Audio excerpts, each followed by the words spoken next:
السلام علیکم۔ میرا نام زید الرحمن عباسی ہے اور آپ دیکھ رہے ہیں علم عالم ود عباسی۔ السلام علیکم، یقیناً آپ خیریت سے ہوں گے۔ حدیث نمبر 115، 116 اور 117 آج ہم پڑھیں گے۔ یہ حدیث رات کو تعلیم دینا اور واعظ کرنا جائز ہے کہ نہیں، اس کے اوپر ہے 115 جو ہے۔ صدقہ نے ہم سے بیان کیا، انہیں ابن آئینہ نے معمر کے واسطے سے خبر دی۔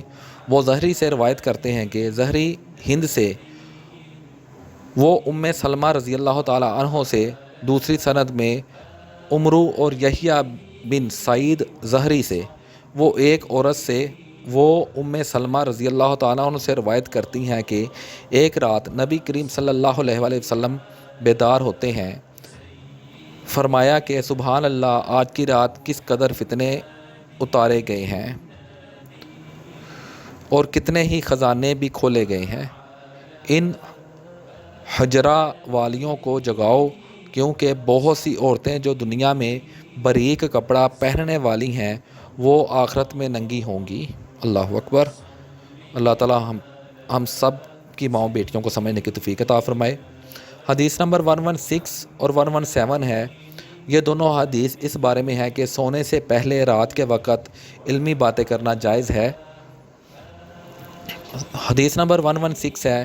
سعید بن عفیر نے ہم سے بیان کیا، ان سے لئیس نے بیان کیا، ان سے عبد الرحمن بن خالد بن مسافر نے ابن شہاب کے واسطے سے بیان کیا، انہوں نے سالم اور ابو بکر بن سلیمان بن ابی حثمہ سے روایت کیا کہ حضرت عبداللہ بن عمر رضی اللہ تعالیٰ عنہ فرمایا کہ آخر عمر میں ایک دفعہ رسول اللہ صلی اللہ علیہ وآلہ وسلم نے ہمیں عشاء کی نماز پڑھائی۔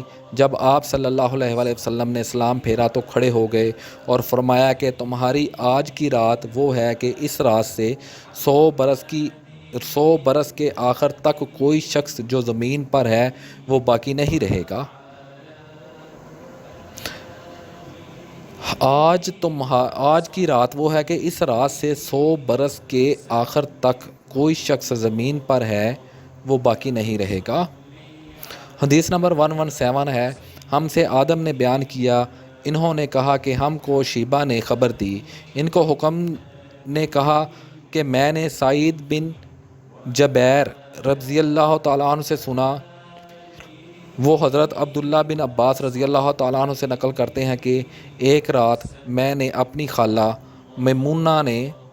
میمونہ بنت حارث رضی اللہ تعالیٰ عنہ زوجہ نبی کریم صلی اللہ علیہ وآلہ وسلم کے پاس گزاری۔ وہ نبی کریم صلی اللہ علیہ وآلہ وسلم اس دن ان کی رات میں انہی کے گھر تھے۔ آپ صلی اللہ علیہ وآلہ وسلم نے عشاء کی نماز مسجد میں پڑھی، پھر گھر تشریف لائے اور 4 رکعت نماز نفل پڑھ کر آپ صلی اللہ علیہ وآلہ وسلم سو گئے۔ پھر اٹھے اور فرمایا کہ ابھی تک یہ لڑکا سو رہا ہے، یا اسی جیسا لفظ فرمایا۔ پھر آپ نماز پڑھنے کھڑے ہو گئے اور میں بھی وضو کر کے آپ کی بائیں جانب کھڑا ہو گیا، تو آپ صلی اللہ علیہ وسلم نے مجھے دائیں جانب کھڑا کر لیا۔ تب آپ صلی اللہ علیہ وسلم نے 5 رکعت پڑھی، پھر 2 پڑھی، پھر آپ صلی اللہ علیہ وسلم سو گئے، یہاں تک کہ میں نے آپ صلی اللہ علیہ وسلم کے خراٹے کی آواز سنی۔